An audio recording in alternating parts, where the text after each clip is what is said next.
everyone. Welcome to the inaugural episode of Ace on Music After Hours. This is content exclusive to Patreon supporters of our show. So I'd like to welcome my producer and sidekick here, Mark, and my long-suffering assistant, Sean. Yes, suffering. Here. So cheers to everybody. After Hours, woohoo! So on today's show, we talked about a lot of firsts, a lot of first albums, first concerts, and all that sort of thing. And when I was thinking about what my answers were going to be, it occurred to me in some conversations I had with you and with some other people over the course of the week that certain people prefer certain kind of venues to see shows. Some people like the big spectacle shows where it's going to be in, arenas or bigger. Some people are more into the clubs, like the smaller, more intimate shows, or the packed feeling of being in a crowd. So I thought we could talk about, Sean, what would you say is your favorite kind of a venue to see a show in? You spoiled me a lot.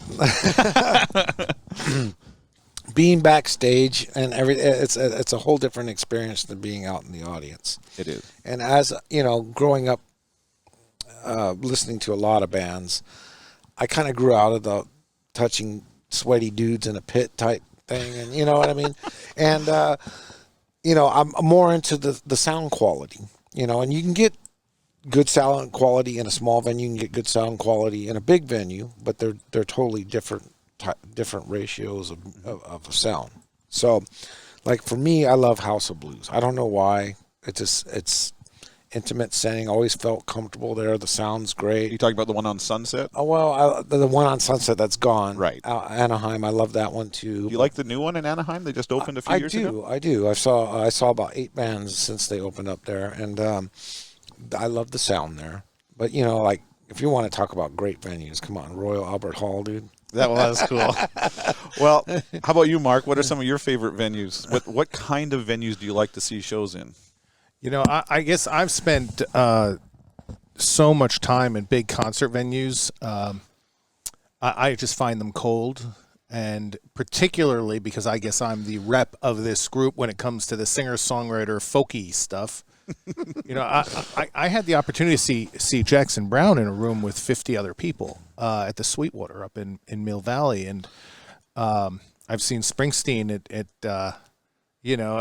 the Green Parrot, and at some of the other, the Asbury Park, iconic places. I love the intimacy, and the fact of the matter is, through the years, it's not just about the music, and that you also happen to be with some of the more interesting, knowledgeable fans, but it's that you actually get to interact with the artists themselves, right? Because they don't have this massive trailer sitting somewhere else and this massive green room sitting somewhere else, and they come up these black dark hallways, and they actually enter the room sometimes from behind the audience, and they kind of weave their way forward, and they say, excuse me, or they walk out on the side of the stage before they hop up. And so I am a believer in the intimacy.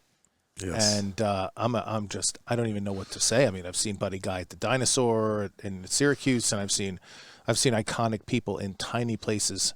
I saw Mark Knopfler from 1.5 meters away in London, just sitting right in front of him while he played. So I don't care that it sounds like the album. I just want to be around them and witness greatness.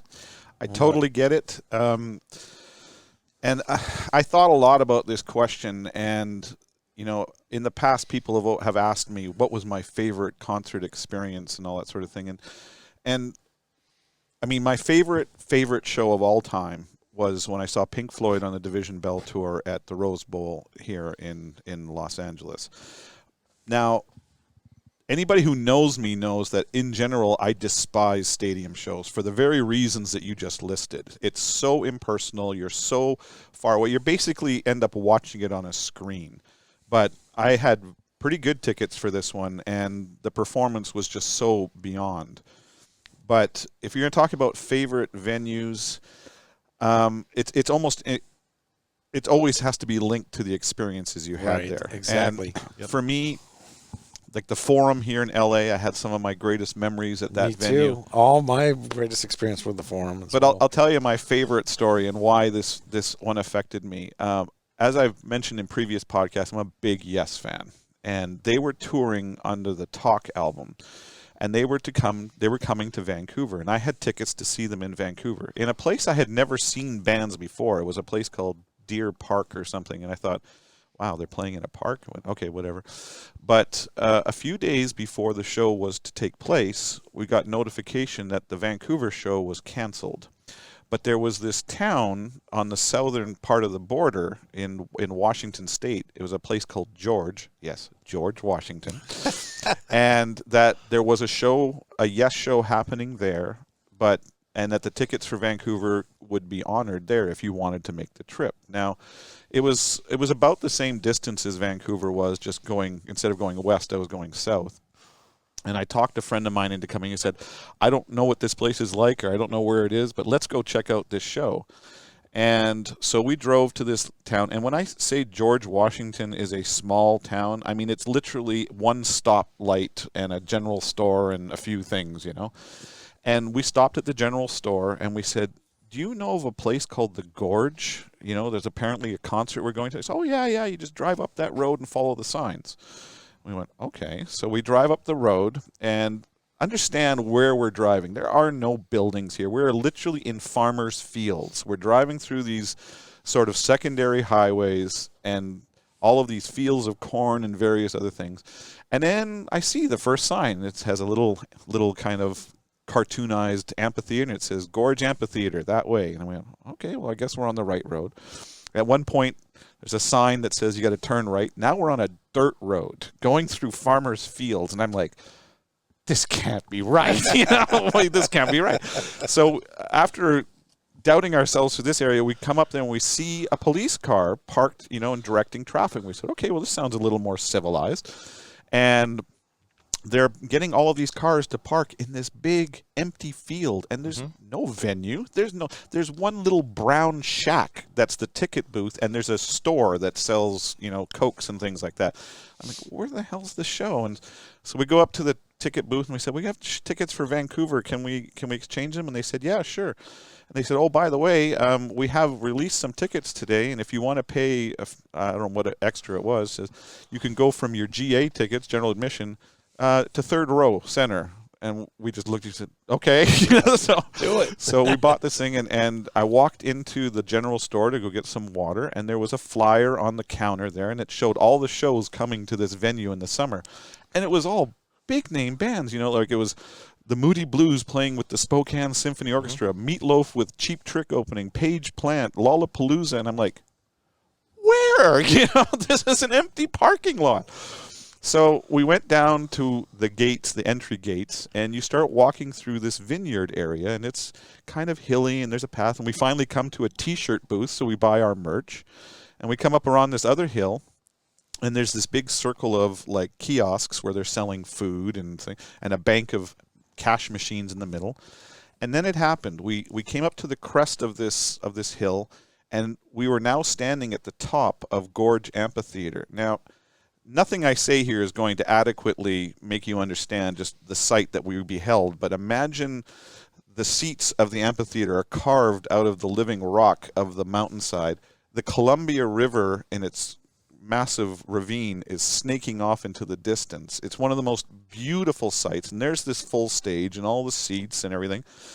So we go down and we get our seats, and the Gorge at this time had no restrictions on bringing cameras in or anything like that. So I had my full-blown camera rig, and I was shooting from the third row, Wow. And they came out, and it was just an evening with Yes. I think they ended up playing like 2.5, 3 hours or whatever.